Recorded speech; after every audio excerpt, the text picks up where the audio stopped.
வந்த நல் உள்ளங்களுக்கும், வந்திருப்பது இறை என்று அறிந்தும் நெற்றிக்கண் திறப்பினும் குற்றம் குற்றமே என்று வாதிட்டு வெற்றி பெற்ற நக்கீரருக்கு இணையாக நல்லதொரு தீர்ப்பை வழங்க இந்த பட்டிமன்றத்திற்கு நடுவராக வந்திருக்கும் பண்பாளருக்கும், பணத்திற்கு மகுடம் சூட்ட மனசாட்சிக்கு எதிராக வாதாட வந்திருக்கும் குணவாளர்களுக்கும், இங்கு வருகை தந்திருக்கும் அனைத்து உறவினர்களுக்கும் முதற்கண் என்னுடைய வணக்கத்தை தெரிவித்துக் கொள்கிறேன்.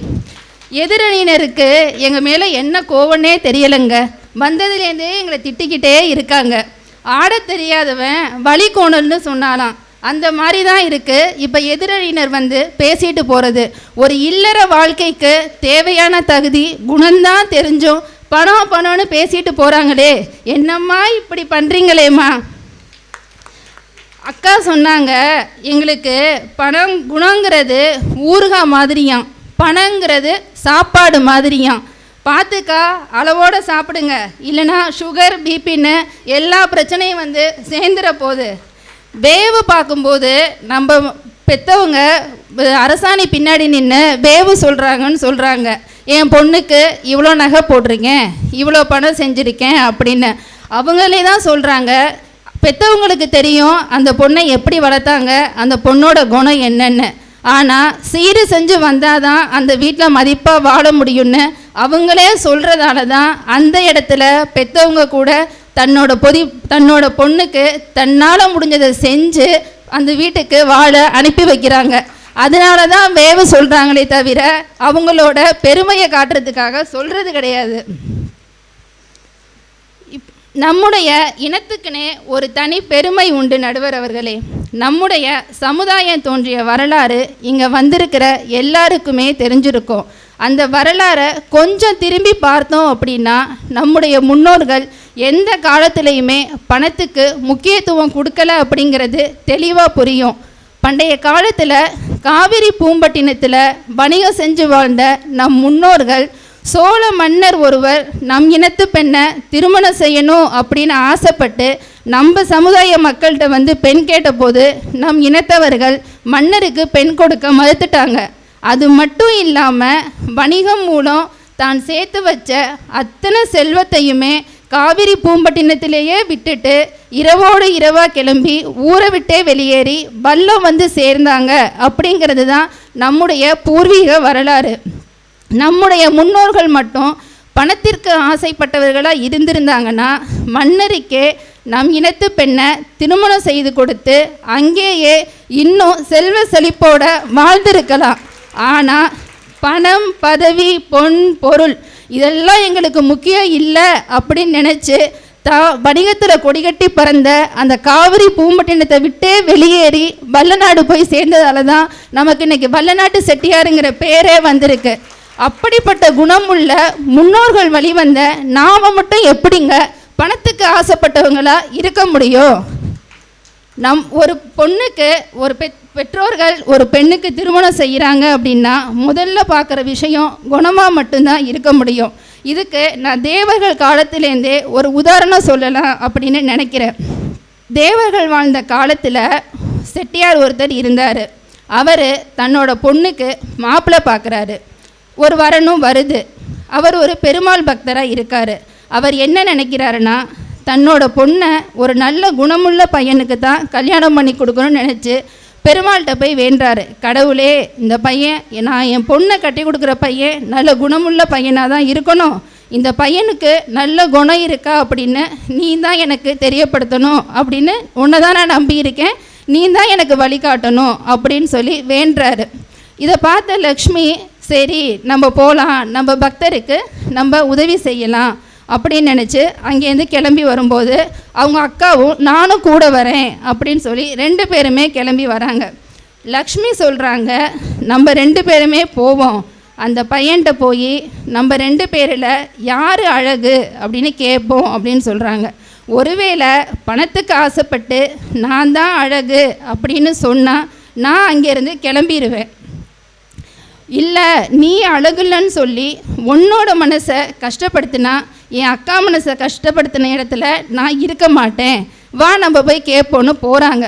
போய் அந்த பையன்கிட்ட கேட்குறாங்க, 2 பேரில் யார் அழகுன்னு சொல்லுங்க அப்படின்னு. கடவுளே வந்து லக்ஷ்மியே வந்து கேள்வி கேட்கும்போது அந்த பையனுக்கு என்ன பதில் சொல்கிறதுனே தெரியலை. யோசித்து பார்த்துட்டு நீங்கள் 2 பேருமே போய் கொஞ்சம் தூரம் நடந்துட்டு வாங்க அப்படின்னு சொல்கிறாப்புல. நடந்துட்டு வந்தோன்னே சொல்கிறாங்க லக்ஷ்மியை பார்த்து, நீங்கள் நடந்து வரும்போது அழகாக இருக்கீங்க, நீங்கள் நடந்து போகும்போது அழகாக இருக்கீங்க அப்படின்னு சொல்கிறாங்க. லக்ஷ்மி எதிர்பார்த்ததே வேறு பதில். என்னடா இது, நான் பணம் தான் வேணும்னு என்னையும் சொல்லாமல் எங்கள் அக்கா மனசையும் கஷ்டப்படுத்தாமல் இப்படி ஒரு பதில் சொன்ன குணமுள்ள பையனுக்கு நம்முடைய பொண்ணை அந்த அவர் கட்டி கொடுக்கலாம் அப்படின்னு நினச்சிட்டு அவங்க அக்காட்ட சொல்கிறாங்க, நான் இங்கேயே தங்கிடுறேன் அப்படின்னு சொல்கிறாங்க. அவங்க அக்காவும் செட்டி புள்ள கெட்டி புள்ள தான் அப்படின்னு சொல்லிட்டு அங்கேருந்தே கிளம்பி போயிடுறாங்க. அப்படிப்பட்ட குணமுள்ள ஒரு பையனை தேர்ந்தெடுத்து கட்டி கொடுக்கணுன்னா நம்ம அந்த காலத்துலேருந்து நினச்சோமே தவிர பணம் இருக்கா, அவங்க பணம் வச்சுருக்கிறதெல்லாம் உண்மைதானான்னு எந்த சோதனையுமே நம்ம போட்டு பார்த்தது கிடையாது. இன்றைய இளைஞர்கள் யாருமே வரதட்சணை வாங்கி தான் கல்யாணம் பண்ணணும் அப்படின்னு ஆசைப்படுறதே கிடையாதுங்க. நல்ல குணமுள்ள பொண்ணாக இருந்தால் போதும், தன்னையும் தன்னோட குடும்பத்தையும் அனுசரித்து வாழ்ந்தால் போதும்னு தான் நினைக்கிறாங்க. இங்கே இருக்க இளைஞர்கள்ட்ட கேட்டு பார்த்தா தெரியும், அவங்க கல்யாணத்துக்கு வாங்குகிற வரதட்சணை எல்லாமே அவங்களோட விருப்பத்தின் பேரிலா இல்லை அவங்க அப்பா அம்மாவோட விருப்பத்தின் பேரிலான்னு. பெற்றோர்கள் தங்களுடைய பிள்ளைக்கு திருமணம் செய்யும்போது முதல்ல பார்க்குற விஷயம் அவங்களோட குடும்பம் எப்படி இருக்குது, அவங்களோட பூர்வீகம் என்ன, பையன் நல்ல குணமுள்ள பையனாக இருக்கா பிள்ளையான்னு தான் பார்ப்பாங்களே தவிர மற்ற எல்லா விஷயமும் 2ஆம் பட்சமாக தாங்க அந்த இடத்துல இருக்குது. எந்த ஒரு பெற்றோருமே பணத்திற்கு ஆசைப்பட்டு குணமில்லாத ஒரு பையனுக்கு தன்னோட பொண்ணை திருமணம் செய்து கொடுக்கறது கிடையாது. பணத்தால் மட்டுமே நிச்சயித்த எத்தனையோ திருமணங்கள் இன்று நிம்மதி இல்லாத நிலைமையில தான் இருக்குது. நடுவர் அவர்களே சொன்னாங்க அந்த காலத்தில் கோவலன் கண்ணகி கதையை. ஆனாலும் கோவலனோட கண்ணகி கடைசி வரைக்கும் வாழ்ந்ததற்கு கண்ணகி தன் கணவர் மேல் வச்சிருந்த அன்பு தான் காரணமாக இருந்திருக்குமே தவிர வேறு எதுவுமே இங்கே காரணமாக இல்லைங்க. எறும்பு ஊறுனா கல்லும் தேயும் அப்படின்னு ஒரு பழமொழி இருக்குது. அது மாதிரி ஒரு கரையாத மனசை கூட கரைய வைக்கிற குணம் ஒரு ஆற்றல் குணத்திற்கு மட்டும்தாங்க உண்டு. ஒரு மனுஷன் வாழ்கிற காலத்தில் அது எந்த ஒரு உறவாக இருந்தாலும் சரி, கணவன் மனைவி உறவாக இருந்தாலும் சரி, அண்ணன் தம்பி உறவாக இருந்தாலும் சரி, எப்போ அந்த இடத்துல நம்ம பணத்துக்குன்னு முக்கியத்துவம் கொடுக்குறோமோ அப்போவே அந்த உறவுக்குள்ள பிரிவு அப்படின்னு ஒன்று ஏற்பட்டுருதுங்க. ஒரு உறவை கூட பிரிக்கக்கூடிய ஆற்றல் பணத்திற்கு மட்டும்தான் உண்டே தவிர பாசத்திற்கோ குணத்திற்கோ என்றைக்குமே கிடையாது. கோவலன் கண்ணகி 2 பேருமே பெரு வணிகர்களோட பிள்ளைங்க தான். ஆனால் தான் கஷ்டப்படுற காலத்தில் கூட தன் கணவரோடு வாழணும்னு நினச்சி அவ்வளோ துயரத்தையும் மறந்துட்டு பணத்துக்கு ஆசைப்படாமல் கோவலனோட மதுரைக்கு போய் வாழ்ந்து ஜெயித்ததற்கு ஒரே காரணம் தன் கணவர் மேல் வச்ச அன்பு மட்டும்தான். நடுவர் அவர்களே, ஒரு மனிதன் நல்லவனா கெட்டவனா என்பதற்கு அளவுகோல் என்ன, பணமா அல்லது குணமா? அப்பா அம்மா எப்படி ஒரு தன்னோட பிள்ளைங்க பணக்காரவங்களாக இருக்கணும்னு ஆசைப்படுறாங்களோ அதே அளவுக்கு தான் தனக்கு வரக்கூடிய மருமகனும் நல்ல குணமுள்ள பையனாக இருக்கணும் அப்படின்னு ஆசைப்படுவாங்க. என்ன தான் பணம் இருந்தாலும் 6 மணி ஆனால் நான் டாஸ்மாக் கடையில் தான் போய் நிற்பேன் அப்படிங்கிற ஒரு பையனுக்கு யாருமே பொண்ணை கட்டி கொடுக்கறது கிடையாது.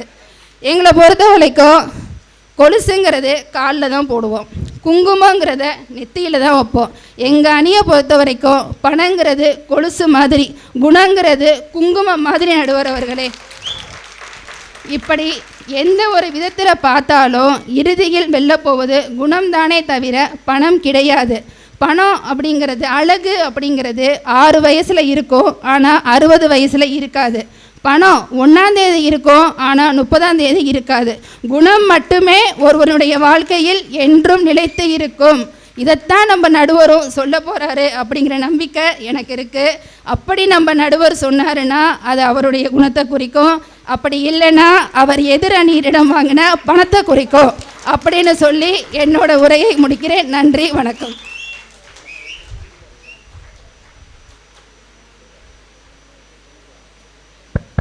நீங்கள் வேறு சொல்கிறத பார்த்தா நான் கண்டிப்பாக குணம்னு சொல்லணும் போல இருக்கேன். அதைத்தான் சொல்ல போகிறாருன்னு சொல்லிகிட்டு இருக்கீங்க. பயப்படாதீங்க, உங்களுடைய வாதத்தை பொறுத்து தான் தீர்ப்பு. வாங்க இளையராஜா, கலக்குங்க.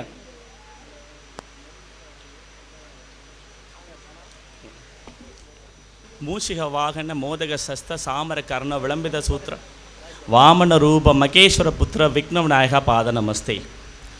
எனது உயிருக்கும் உயிரான உறவுகளுக்கும் நடுவர் அண்ணன் அவர்களுக்கும் எனது பணிவான வணக்கங்களும் வாழ்த்துக்களும். இந்த தலைப்பை பற்றி பேசுகிறதுக்கு முன்னாடி நம்மவர் ஒருத்தரோட சிறப்பை பற்றி சொல்லிட்டு நான் அதை ஆரம்பித்தேன்னா நல்லாயிருக்கும்னு நான் நினைக்கிறேன். அவரை பற்றி சொல்லணுன்னா கிட்டத்தட்ட ஒரு 22 வருஷத்துக்கு முன்னாடி போகணும். 22 வருஷத்துக்கு முன்னாடி எங்கள் ஊரில் ஒரு பட்டிமன்றம் நடந்துச்சு. அந்த பட்டிமன்றத்தோட தலைப்பு வந்து மனிதனின் முன்னேற்றத்திற்கு பெரிதும் பங்கு வகிப்பது விதியா மதியா அப்படின்னு ஒரு பட்டிமன்றம். கரமக்குடியில் பட்டிமன்றம் நடந்தால் உங்களுக்கெல்லாம் தெரியும் எவ்வளோ கூட்டம் வரும்னு. அதில் பங்கேற்க வந்தவங்க எல்லாருமே பெரிய பெரிய PhD படித்தவங்க, பெரிய பெரிய புலவர்கள். ஆனால் அன்ஃபார்ச்சுனேட்லி என்ன ஆச்சுன்னா, ஒரு தரப்பில் பேச வந்த ஒருத்தர் வந்து மிஸ்ஸிங். அவருக்கு உடம்பு சரியில்லைன்னு வர முடியலை. அவர் உடம்பு சரியில்லைன்னு வர முடியலையே, அந்த பட்டிமன்றத்தை கேன்சல் பண்ணிடலாமா அப்படின்னு பேசிக்கிட்டு இருந்தபோது ஒரு இளைஞன், ஒரு 18 வயசு மதிக்கத்தக்க ஒரு இளைஞன், நம்மவர் எங்களோட பங்காளி அவர் வந்து அந்த பொறுப்பை ஏற்றுக்கிட்டு அவங்களோட நல்லா வந்து PhD தமிழ்லேயே படித்தவங்க, அவங்களோட இலக்கியத்துக்கு பக்கத்துலலாம் நம்ம நிற்க முடியாது, அந்த அளவுக்கு உள்ளவங்க. அவங்களோட எதிர்த்து அவங்களோட சேர்ந்து அந்த பட்டிமன்றத்தில் கலந்துக்கிட்டார் ஒருத்தர். அவர் நம்ம பங்காளி, எனக்கு அண்ணன் முறை. எனக்கு ஒரே நானும் அதை பார்க்க போயிருந்தேன். எனக்கு பட்டிமன்றம்லாம் எனக்கு ரொம்ப பிடிக்கும், அதனால் பார்க்க போயிருந்தேன். நம்ம அண்ணன் உட்கார்ந்துருக்காரு இங்கே, நம்ம அண்ணன் இப்படியெல்லாம் பேச முடியுமா, அவங்களோட நல்லா பேசிட முடியுமா அப்படிங்கிற ஒரு தயக்கத்தில் அந்த அண்ணனோட தம்பி வந்து என்னோடய கிளாஸ்மேட். அவன்கிட்ட போயிட்டு, என்னடா அண்ணன் உட்காந்துருக்கார மேலே, அவர் நல்லா பேசிடுவாராடா அப்படின்னு கேட்டேன். அவன் சொன்னான், அதுக்கு நம்ம அண்ணன் வந்து நம்மளை மாதிரி கிடையாதுடா, அவர் எந்தெந்த புக்கெல்லாம் கிடைக்குதோ அந்தந்த புக்கெல்லாம் படிப்பார். கிட்டத்தட்ட லைப்ரரியில் பாதி புக்கை முடிச்சிட்டார், இன்னும் மீதி புக்கை படிக்கிறதுக்கு முயற்சி பண்ணிக்கிட்டு இருக்காரு அப்படின்னு சொன்னான். இதை தவிர ஒரு விஷயத்தையும் மிஸ் பண்ண மாட்டார். கவிதை, கட்டுரை, அது இதுன்னு எல்லாத்துலேயுமே கலந்துக்குவார் அண்ணன், எல்லாத்துலேயுமே கலக்குவார். நம்மளை மாதிரி கிடையாது, நீ வேணால் வெயிட் பண்ணி பாரு, அவர் எப்படி பேசுகிறார் மட்டும் பாரு அப்படின்னு சொன்னால் நாங்கள் எல்லாருமே ரொம்ப வந்து எதிர்பார்த்து பார்த்தோம். அதே மாதிரி கலக்குன்னு கலக்குனாருங்க. எல்லாருக்குமே ஆச்சரியம், இப்படி ஒரு இளைஞன் 18 வயசு நிறைந்த ஒரு இளைஞன் அந்த தமிழில் ஒரு நாட்டமே இல்லாத ஒரு படிப்பு, கிட்டத்தட்ட மருத்துவத்துறையில் படிக்கிறார் அந்த பையன். மருத்துவத்துறையில் படிக்கிற பையன் தமிழில் இவ்வளோ ஆர்வம் இருக்க முடியுமா அப்படின்னு சொல்லி நாங்கள்லாம் ரொம்ப வியர்ந்து பார்த்தோம். அவ்வளவு ஞானம் அவருக்கு. அது என்ன ப்ரூஃப் பண்ணார் அப்படின்னா, கண்டதை படித்தவன் பண்டிதராவான் அப்படின்னு எங்கள் தமிழையா சொல்லுவார் அடிக்கடி. அதுக்கு உதாரணமாக இருந்தால் அவ்வளவு ஞானம் உள்ள மனிதன் யார், நம்மவர் யார்? Any guess? யாராவது சொல்ல முடியுமா? நம்மளோட ஞான அண்ணன் தான். இதுக்கு நீங்கள் கைதட்டியே ஆகணுங்க. அவரால் எனக்கு மட்டும் பெருமை கிடையாதுங்க, நம்ம சமுதாயத்துக்குவே பெருமை. அவருக்காக வந்து அவருக்கு அப்பா அம்மாவுக்கு பெருமை, நம்ம சமுதாயத்துக்கு பெருமை, எனக்கு பெருமை. அண்ணன் வந்து இந்த பட்டிமன்றத்தோட நேரத்தில் அண்ணன் கவிதை எழுதுவார், கட்டுரை எழுதுவார், எல்லாமே பண்ணுவார், ஃபேஸ்புக்கில் போடுவார். அமெரிக்காவில் நாங்கள்லாம் வந்து ரொம்ப கஷ்டப்பட்டு இருக்கிற நேரத்தில் ஃபேஸ்புக்கில் அவர் ஒரு கவிதையை போடுவார் பாருங்கள். அதை படித்தேன்னா எனக்கு எல்லா துயரமும் போயிடும். அண்ணன் பக்கத்தில் நின்று எனக்கு அறிவுரை குறைவை கூறுற மாதிரி ஆயிரும். ஸோ அவ்வளவு ஞானம் படைத்த ஒரு அண்ணன் எனக்கு கிடச்சிருக்கிறதுல நான் ரொம்ப பெருமைப்படுறேன். அவரோட புகழ்ச்சி வந்து இன்னும் மேலே உயரணும், கவிஞர் கண்ணதாசன் அளவுக்கு அவர் புகழ் ஓங்கணும்னு சொல்லி என்னோடய விஷயத்துக்கு நான் வர்றேன். அண்ணன் எதிர அணியில் உள்ள 3 பேரையுமே பாருங்களேன். ஃபஸ்ட்டாக உட்காந்துருக்கவர் வந்து நம்ம மனோகர் அத்தான். எனக்கு அத்தானா உங்களுக்கும் அத்தான். ஏன்னா எனக்கு அண்ணன் இல்லையா நீங்கள்? இந்த பக்கம் உட்காந்துருக்கவர் பாருங்கள், என்னோட மச்சான், சொந்த மச்சான். அவர் மலை ஏற போனாலும் மச்சான் தோணை வேணும், இவர் கீழே தள்ளி விட்டுருவார். அவர் அப்பேற்பட்ட ஆள் தான், எனக்கு தெரியும் அவரை. சரி, அவர் இப்படி உட்காந்துருக்கார். நடுவில் உட்காந்துருக்கவங்கள பாருங்கள், நடுவில் உட்காந்துருக்கவங்க அவங்க தங்கச்சி, எங்களுக்கு கொழுந்தியா, உங்களுக்கும் கொழுந்தியா. ஸோ அப்போ மாமன் வீட்டு ஆளுங்க அத்தனை பேரும் உட்காந்துருக்காங்க. என்னைக்காவது மாமன் வீட்டு ஆளுங்க நமக்கு உதவி பண்ணியிருக்காங்களா? காலை வாரம் தான் பார்ப்பாங்க. நம்ம அடிச்சுக்கிட்டாலும் சேர்ந்துக்கிட்டாலும் பங்காளி தான் ஃபஸ்ட்டு வரணும். அதனால் தீர்ப்பை கொஞ்சம் சரியாக சொல்லுங்கள் அண்ணா. முதல்ல பேசுகிற மனோகரா தான் பேசினார், ரொம்ப சூப்பராக பேசினார், ஆணி அடித்தது மாதிரி பேசினார். எனக்கு ரொம்ப பிடிச்சிருந்தது. என்னென்னா, இந்த தலைப்பை கொஞ்சம் மாற்றி கொடுத்துருந்தா அவர் பேசுனது ரொம்ப சரியாக இருந்திருக்கும்.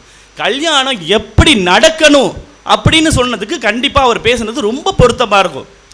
கல்யாணம் எப்படி நடக்குதுன்னு தானே பேசிக்கிட்டு இருக்கோம். நம்ம எந்த லெவலில் இருக்கிறோம், நம்ம எப்படி பார்க்குறோம், நம்ம பொண்ணு வீட்டில் என்ன எதிர்பார்க்குறோம், மாப்பிள்ளை வீட்டில் என்ன எதிர்பார்க்குறோம் அப்படிங்கிறத கண்டிப்பாக அதைத்தானே சொல்லணும். எப்படியெல்லாம் நடந்தால் நல்லா இருக்குன்னு நீங்கள் சொன்னீங்க, அதை நான் கண்டிப்பாக ஒத்துக்கிறேன். ஒருவேளை இந்த பட்டிமன்றத்தோட தலைப்பு வந்து எப்படியெல்லாம் கல்யாணம் நல்லா நடக்கலாம் அப்படின்னு தெரிஞ்சிருந்தால் நான் இந்த அன்னைக்கு தான் பேச வந்திருப்பேன். ஆனால் கல்யாணம் நம்மள எப்படி நடக்குது அப்படி இல்லை தலைப்பு. அப்போ அந்த தலைப்புக்கு நாங்கள் பேசுகிறது தான் சரியாக இருக்கும். ஏன்னா நீங்கள் பேசுகிறது எல்லாமே ஏட்டில் எழுதி வைக்கலாம், அது நடைமுறைக்கு ஒத்தே வராது. அதுக்கு தான் சொல்லியிருக்காங்க, ஏட்டு சுரக்காய் கறிக்கு என்றைக்குமே உதவாது. சரிங்களா? சரி, அடுத்ததுக்கு வருவோம். இப்போ மச்சான் உட்காந்துருக்காரு பின்னாடி பக்கத்தில். இந்த மச்சானை பற்றின அவசியம் சொல்லி ஆகணும். அவர் வந்து ஒரு வழக்கறிஞர், அவருக்கு சட்டத்திட்டங்கள்லாம் ரொம்ப நல்லா தெரியும். வரதட்சணை வாங்கக்கூடாதுன்னு தெரியும், வரதட்சணை வாங்கினா ஜெயிலில் பிடிச்சி போட்டுருவாங்கன்னு தெரியும். அவர் என்ன பண்ணார், இந்த 12 டிவிஷன்லையும் யார் யார் பணக்காரன் இருக்கான்னு ஃபஸ்ட்டு ஒரு லிஸ்ட் எடுத்தாங்க. யார் யாரெல்லாம் பணக்காரங்க இருக்காங்க அவங்களோட லிஸ்ட் எடுத்து அவங்களுக்கு யார் யாரெல்லாம் பொண்ணு இருக்காங்க நம்ம ஜாதகத்தோட ஒத்து போகுது அப்படின்னு பார்த்தாங்க. நம்ம ஜாதகத்தோட ஒத்து போகுது யார் யாருன்னு பார்த்து அவங்கள டார்கெட் பண்ணி இந்த 12 டிவிஷன்லையும் அதிகமான வரதட்சணை வாங்கணுங்கிற ஒரே டார்கெட்டில் வந்து கல்யாணம் பண்ணவர் மச்சான். இப்போ எந்த தைரியத்தில் கோணம்னு பேச வந்திருக்காருங்கிறது எனக்கு தெரியவே இல்லை. சரி, இதை விட்டுருங்க, போனால் போயிட்டு போகுது. அவர் அப்படி கல்யாணம் பண்ணிட்டார், தங்கச்சியை கல்யாணம் பண்ணி கொடுத்தாரு. தங்கச்சியை கல்யாணம் பண்ணி கொடுத்ததும் அந்த அளவுக்கு பணம் வச்சார், நான் இல்லைன்னு சொல்லலை. யாருக்கு வச்சாரு? சொந்த மச்சானுக்கே வச்சாரு. பணம் வெளியில் போயிடக்கூடாதான், பணம் வந்து வெளியில் போயிடக்கூடாது அப்படிங்கிறதுக்காக சொந்த மச்சானுக்கே கட்டின நீங்கள் குணத்தை பற்றி பேச வந்திருக்கீங்களா? எனக்கு தெரியலை. அவங்க பேசினதெல்லாம் வந்து சரியாக இருக்குமா அப்படிங்கிறது தெரியல, நடைமுறைக்கு ஒத்து வருமாங்கிறது தெரியல. சரி, இவங்க பேசுனதெல்லாம் விட்டுருவோங்க. இவங்க தான் பொய்யா பேசுகிறாங்களே, எப்படி நடக்கணுங்கிறத பற்றி பேசுகிறாங்க, ஃப்யூச்சரில் எப்படி நடந்தால் நல்லா இருக்கும் அப்படிங்கிறத பற்றி பேசுகிறாங்க. அதை பற்றி பிரச்சனை கிடையாது, எப்படி நடக்குது அப்படிங்கிறது தானே நமக்கு வந்து பட்டிமன்றம். சரி, ஒரு சின்ன அனாலிசிஸ் பண்ணுவோம். ஒரு கல்யாணம் நமது சமுதாயத்தில், நம்ம செட்டியாவட்டில், நம்மளோட வளநாட்டு செட்டியாவட்டில் எப்படி நடக்குது அப்படிங்கிறது ஒரு சின்ன அனாலிசிஸ் பண்ணோம்னா தெரிஞ்சு போயிரும்னு நினைக்கிறோம்.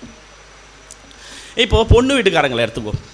இந்த பொண்ணு வீட்டுக்காரங்க மாப்பிள்ளை பார்க்குறாங்க, எப்படி பார்க்குறாங்க, எந்த தகுதியை வச்சு பார்க்குறாங்க. முதல்ல ஃபஸ்ட்டு அவங்க ஒன்று சொல்லுவாங்க, ஆண் பிள்ளையை அரை நிலையில் வச்சாலும் பெண் பிள்ளையை முழு நிலையில் வைக்கணும் அப்படிம்பாங்க. அதுக்கு என்ன அர்த்தம் அப்படின்னா, நம்மளோட ஒரு படி மேலேயாவது மாப்பிள்ளை பார்க்கணும். எதில்? குணத்தில் இல்லை, பணத்தில். அப்போ தான் அவங்களுக்கு பெருமை. அது மட்டும் கிடையாது. அதனால் அனலைஸ் பண்ணி பார்த்தீங்கன்னா, பணம் வச்சுருக்கவங்க திரும்ப நம்மள்கிட்ட ஏதாவது பிரச்சனைனா திரும்ப வந்துட மாட்டாங்க. நாளைக்கு அவங்களுக்கு ஏதாவது பிரச்சனைனா பணத்துலையோ வேறு எதுலையாவது ஏதாவது பிரச்சனைனா நம்ம வீட்டுக்கு வந்துடுவாங்களே. நம்ம குடும்பத்தையும் நம்மளால் சமாளிக்க முடியலை, அடுத்த குடும்பத்தை நம்ம சமாளிக்க முடியுமா? ஸோ ஒரே அடியாக ஒன் டைம் செட்டில்மெண்ட்டாக கொடுத்து எப்படி நாளைக்கு வயலை விற்றாலும் பரவாயில்ல, வீட்டை விற்றாலும் பரவாயில்ல, நகையை விற்றாலும் பரவாயில்லன்னு சொல்லி எதனாலும் விற்று நல்ல மாப்பிள்ளையை பார்க்கணும் அப்படின்னு நினைக்கிறாங்க. ஸோ இது எந்த விதமான தப்பு இருக்கிற மாதிரி எனக்கு தெரியலை. சரி, ரெண்டாவது பாருங்கள், மாப்பிள்ளை வீடு. மாப்பிள்ளையில் 2 விதமான மாப்பிள்ளைங்க இருக்காங்க. ஒரு ஃபஸ்ட்டு மாப்பிள்ளை அப்படின்னா அப்பா அம்மா கூட தொழிலை பண்ணிக்கிட்டு இருக்கிற மாப்பிள்ளை ஒரு விதம். ரெண்டாவது மாப்பிள்ளை யார்? ரெண்டாவது மாப்பிள்ளை இது மாதிரி என் தம்பிங்களை மாதிரி படிச்சுட்டு பிஇ படிச்சுட்டு எம்சிஏ படிச்சுட்டு இங்கே வந்து வேலைக்கு ட்ரை பண்ணிக்கிட்டு இருக்க மாப்பிள்ளைங்க, வேலை கிடச்சி வேலை பார்த்துட்டு இருக்க மாப்பிள்ளைங்க எல்லாம் இருக்கிறாங்க. இந்த 2 மாப்பிள்ளைக்கும் என்ன குவாலிஃபிகேஷன் வச்சுருக்கிறாங்க இவங்க? ஒருவேளை இந்த ஃபஸ்ட்டு டைப்பில் உள்ள மாப்பிள்ளை அப்படின்னா அவங்களுக்கு நிறையா சொத்து சுகம் இருக்கணும், அவசியம் சொத்து சுகம் இருக்கணும். இவங்களோட யாரோட? இந்த பொண்ணு வீட்டுக்காரங்களோட அதிகமாக இருக்கணும் அப்படின்னு எதிர்பார்க்குறாங்க. ஒருவேளை இந்த 2வது கேஸில் உள்ள மாப்பிள்ளை அப்படின்னா அவர் நல்லா சம்பாதிக்கணும்னு பார்க்குறாங்க. ஒருவேளை அவரோட சம்பளம் அவரை குடும்பம் நடத்துறதுக்கு தேவையான அளவுக்கு வருதா, அவரால் சேமிக்க முடியுமா அப்படிங்கிறத ரொம்ப அனலைஸ் பண்ணுறாங்க. அவங்க தரத்துக்கு தகுந்த, அவங்க விரலுக்கு ஏற்ற வீக்கம் அப்படிங்கிறது மாதிரி அவங்களுக்கு தகுந்த மாதிரி அவங்களோட வருமானம் இருக்கணும்னு அவங்க நினைக்கிறாங்க. இதில் எந்த விதமான தப்பு இருக்கிற மாதிரி தெரியல. ஒருவேளை மாப்பிள்ளை வீட்டை பாருங்களேன். மாப்பிள்ளை வீட்டில் ஒவ்வொரு மாப்பிள்ளைக்கும் நம்ம ஊரில் ஒரு மார்க்கெட் ஃபிக்ஸ் பண்ணிடுறாங்க. இந்த மாப்பிள்ளையா இவ்வளோ சம்பாதிக்கிறான், இவ்வளோ நம்ம கொடுக்கணும்டா, இவ்வளோ கொடுக்கலாம். இந்த மாப்பிள்ளை இந்த லெவலில் தான் இருக்கிறான், இவ்வளோ தான் கொடுக்கணும் அப்படின்னு முன்னாடியே நம்ம டிசைட் பண்ணிடுறோம். ஸோ அதுக்கு தகுந்த மாதிரி மாப்பிள்ளை வீட்டில் யார் அதிகமாக தர்றாங்க அப்படிங்கிறத பார்த்து தான் இதை வந்து கல்யாண நிச்சயப்படுறது. இதில் எந்த விதமான மாற்றமும் இல்லை, எல்லாருக்குமே இது தெரியும். எல்லாருக்குமே தெரிஞ்சு இந்த பட்டிமன்றம் ஏன் நடத்துகிறோம் அப்படின்னா இது ரொம்ப முக்கியம். நம்ம என்ன தப்பு பண்ணுறோம் அப்படிங்கிறத அனாலிசைஸ் பண்ணுறதுக்கு இந்த பட்டிமன்றம் வந்து ரொம்ப ரொம்ப முக்கியமாக இருக்கணும்னு நினைக்கிறேன். ஏன்னா இந்த பட்டிமன்றம் நம்மளோட சமுதாயத்தை மாற்றதா இருக்கணும்னு நினைக்கிறேன். ஸோ அதனால தான் நான் என்னோட கல்யாணம் எப்படி நடந்துச்சு அப்படிங்கிறத, என் மச்சானோட கல்யாணம் எப்படி நடந்துச்சுன்னு சொல்லிட்டேன். அப்போ என்னோட கல்யாணம் எப்படி நடந்துன்னு சொல்லிடணும் இல்லையா? ஸோ அதனால் அதையும் சொல்லிடுறேன். நான் எப்போ வந்து திருமணம் பண்ணணும் அப்படின்னு நினச்சேன்னா, ஓரளவுக்கு நான் சம்பாதிக்க ஆரம்பித்ததுக்கப்புறம் என் குடும்பத்தை என்னால் காப்பாற்றிட முடியும் அப்படிங்கிற தன்னம்பிக்கை வந்ததுக்கப்புறம் தான் கல்யாணம் பண்ணணும்னு அப்பாட்ட சொன்னேன். அது ஒரு பணம் தானே, பணத்தில் தானே பேஸ் பண்ணியிருக்கு. அப்பா அம்மாட்ட சொன்னேன், அப்பா அம்மா எனக்கு கல்யாணம் பண்ணி வச்சுருங்க, இதுக்கு மேலே தான் தாங்காதுன்னு சொல்லிட்டேன். ஏன் சம்பாதிக்க ஆரம்பிச்சிட்டேன் இல்லையா? சரி, சொன்னதுக்கு அப்புறம் அவங்களும் பார்க்க ஆரம்பிச்சிட்டாங்க. அது இப்போ நிறைய பொண்ணுங்கள்லாம் பார்த்தாங்க, செஞ்சாங்க, போயிட்டுருக்கு. இப்போ என்னோட கல்யாணத்தை பற்றி தானே பேசணும், அப்போ இதை மட்டும் பேசுகிறேன். எங்கள் அப்பா ஒரு நாள் ஃபோன் பண்ணார். அப்போ நான் டெல்லியில் ஒர்க் பண்ணிகிட்டு இருந்தேன். எங்கள் அப்பா ஃபோன் பண்ணார். எப்போ வந்து உனக்கு வந்து மெட்ராஸ்லேருந்து ஒரு பொண்ணு வந்திருக்கு, அந்த பொண்ணு நீ கேட்டது மாதிரியே ஓரளவுக்கு படிச்சிருக்கான். அந்த பொண்ணோட அப்பா வந்து ரயில்வேயில் வேலை பார்க்குறாராம், பெரிய ஆஃபீஸரான். அவர் உன்னைகிட்ட பேசிட்டு தான் வேறு எந்த முடிவும் பண்ணணுங்கிறத ரெடி பண்ணிகிட்ருக்காரு. அதனால் உன்னைகிட்ட பேசுவார். நீ நல்லா தெளிவாக, எந்த பிரச்சனையும் இல்லாமல், எந்த இதுவுமே இல்லாமல் தெளிவாக அவர்கிட்ட பதில் சொல்லுடா தம்பி அப்படின்னு சொல்லிட்டு ஃபோனை வச்சுட்டார். எனக்கு ஆரம்பிச்சிருச்சு 7:30.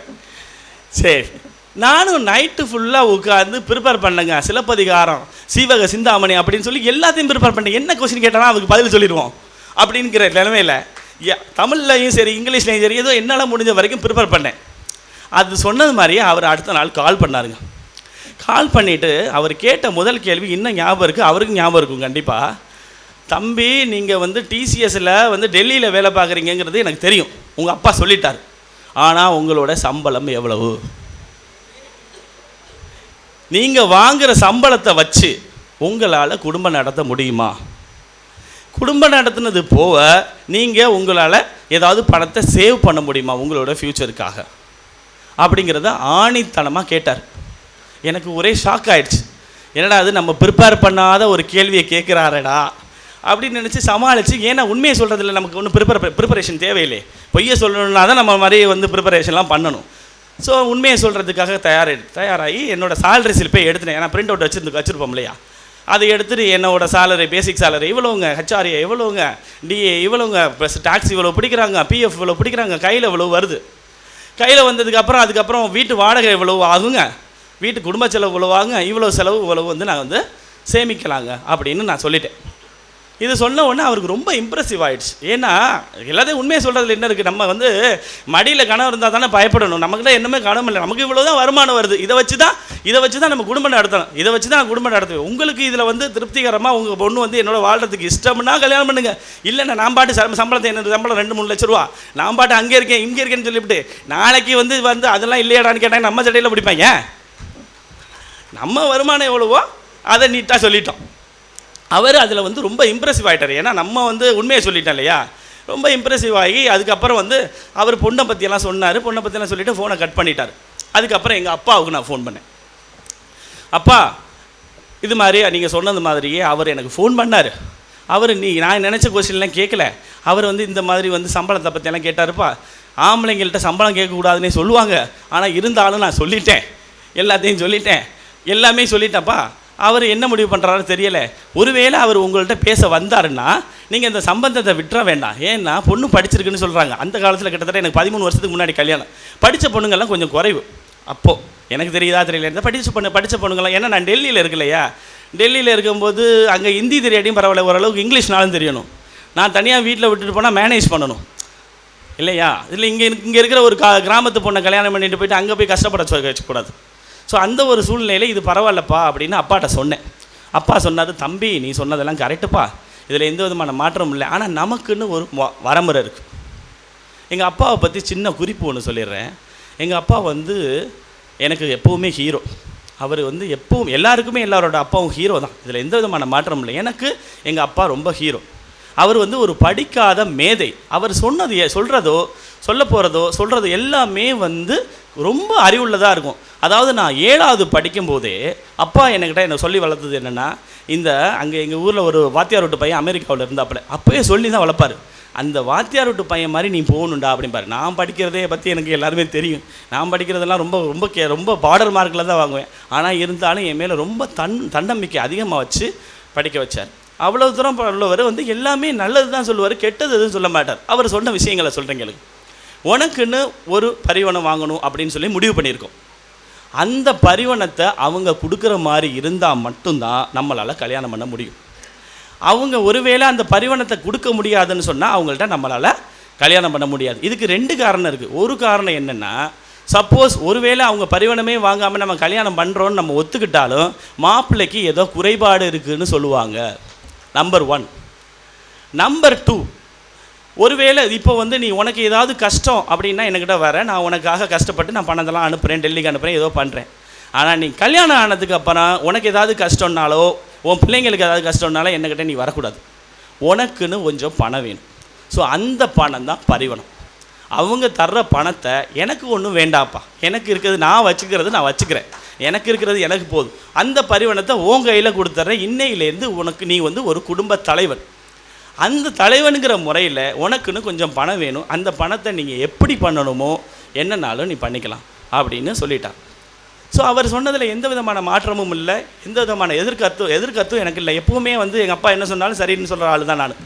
சரி அப்படின்னு சொல்லிவிட்டு நான் ஓகே அப்படின்னு சொல்லிட்டு விட்டுட்டேன். அதுக்கப்புறம் மாமனார் அங்கே போனார், பேசினாங்க, நெகோசியேஷன் பண்ணாங்க, நல்ல ஜாதகம் பார்த்தாங்க, கல்யாணம் முடிஞ்சது. இப்போ 13 வருஷம் ஆச்சு, 2 பிள்ளைங்க இருக்கிறாங்க. ஓகே. ஸோ இப்போ இப்போ இப்போ நல்லா தானே இருக்கிறோம். எவ்வளோ பரிவான, அது கான்ஃபிடென்ஷியல். அப்புறம் சொல்லுவா கதை நல்லா கொடுத்தா. சரி, என்ன பாயிண்ட் சொல்லுங்க. எவ்வளோ பரிமாணம் மார்க்கெட்டில் எவ்வளோ அந்த மாப்பிள்ளைக்கு வேணுமோ அந்த பரிமாணம் வாங்கணும். இப்போ தீர்ப்புல கூட இப்போ ஆடியன்ஸ் இன்ட்ரெஸ்ட் இல்லை. இப்போ அவர் எவ்வளோ பணம் வாங்கினார்னு தெரிஞ்சு சொல்ல வர்றது என்ன சொல்லுங்க இளையராஜா. சரி, இப்போது குணம் அப்படின்னு கொஞ்சம் நேரம் பேசுகிறாங்க. இந்த குணத்தை பற்றி ஒரு சின்ன அனாலிசிஸ் பண்ணிடலாம். குணம்னா என்ன, அது எத்தனை வகைப்படும்? இது 2 வகைப்படுங்க குணம் அப்படின்னா. ஒன்று நல்ல குணம், இன்னொன்று கெட்ட குணம். இந்த நல்ல குணம் அப்படின்னா என்ன? பொய் சொல்லாமல் இருக்கிறது, அடுத்தவனுக்கு துரோகம் நினைக்காமல் இருக்கிறது, நமக்கு தேவையான பணத்தை மட்டும் வச்சுக்கிட்டு அடுத்தவங்கள்ட்ட மீதியெல்லாம் கொடுத்துட்றது, அடுத்தவங்கள்ட்டலாம் யாருக்கு தேவையோ பண உதவி தேவையோ அவங்கள்ட்ட கொடுத்துட்றது. இது எல்லாம் நல்ல குணங்கள். இந்த நல்ல குணம் உள்ளவங்களுக்கு மனோகரா தான் அவர் பொண்ணை கொடுப்பாரா? அதான் கேள்வி. மறுபடியும் பேச போகிறார் அவர். இந்த கேள்விக்கு பதிலே சொல்லணும். இது நல்ல குணம். எது நல்ல குணம்?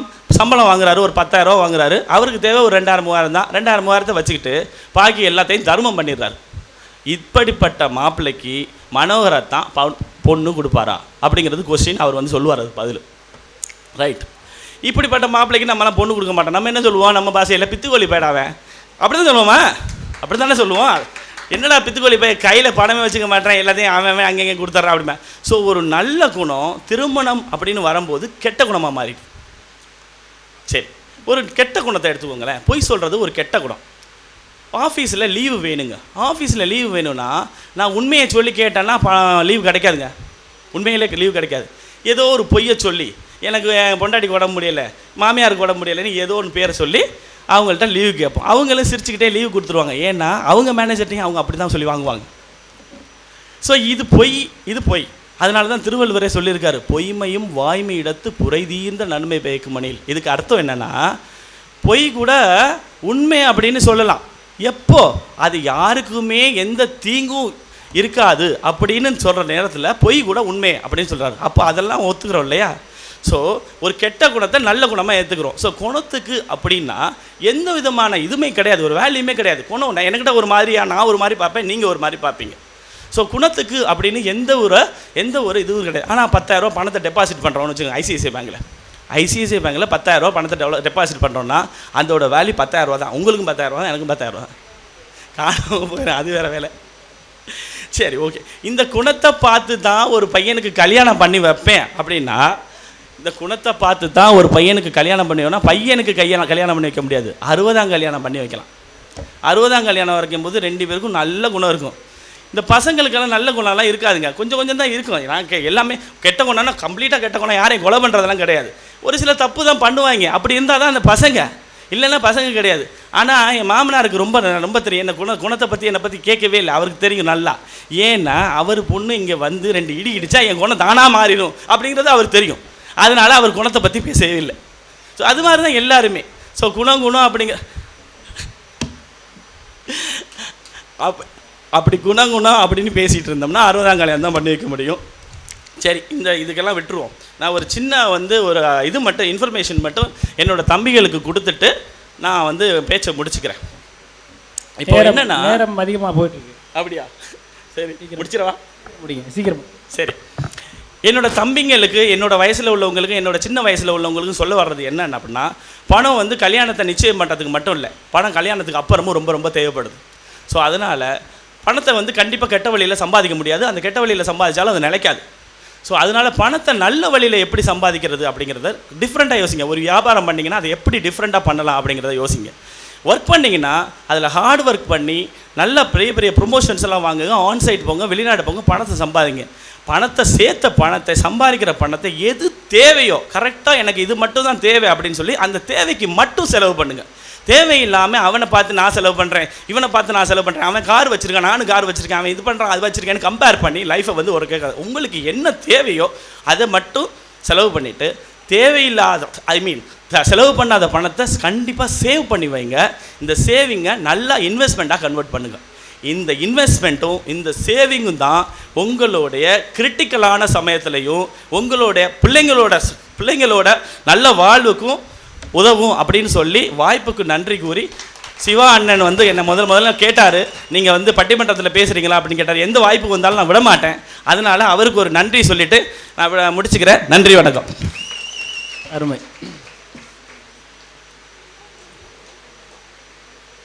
பணம் எவ்வளோ முக்கியம், ஒரு இயல்பான எடுத்துக்காட்டை, அதாவது தன்னுடைய வாழ்க்கையில் உள்ள எடுத்துக்காட்டை அவர் சொல்லி, தன்னுடைய திருமணம் எப்படி நடந்தது, இன்றைய திருமணங்களில் பணம் தான் முதல்ல பிரதானமாக பேசப்படுது. முதல்ல பணம் எவ்வளோ வைப்பீங்க, எவ்வளோ சம்பாதிக்கிறீங்க அப்படிங்கிறது தான் முதல்ல கேட்குறாங்க. அப்படிங்கிறத தன்னுடைய வாழ்க்கையை யாரையும் புண்படுத்தாமல் சொல்லிவிட்டு கடைசியாக ஒரு செல்ஃப் டெவலப்மெண்ட் ஸ்பீச் ஒன்றையும் கொடுத்துட்டு போயிருக்காரு. எப்படி நம்ம மக்கள் முக்கியமாக இன்றைக்கு நம்ம முன்னால் உட்கார்ந்துருக்கக்கூடிய இளைஞர்கள் தாங்கள் ரொம்ப கஷ்டப்பட்டு சம்பாதிக்கிற அந்த பணத்தை எப்படி அதை சேமிக்கணும், எப்படி செலவு பண்ணணும்னு ஒரு நல்ல ஒரு டிப்ஸையும் கொடுத்துட்டு அமைஞ்சிருக்கார். நன்றி.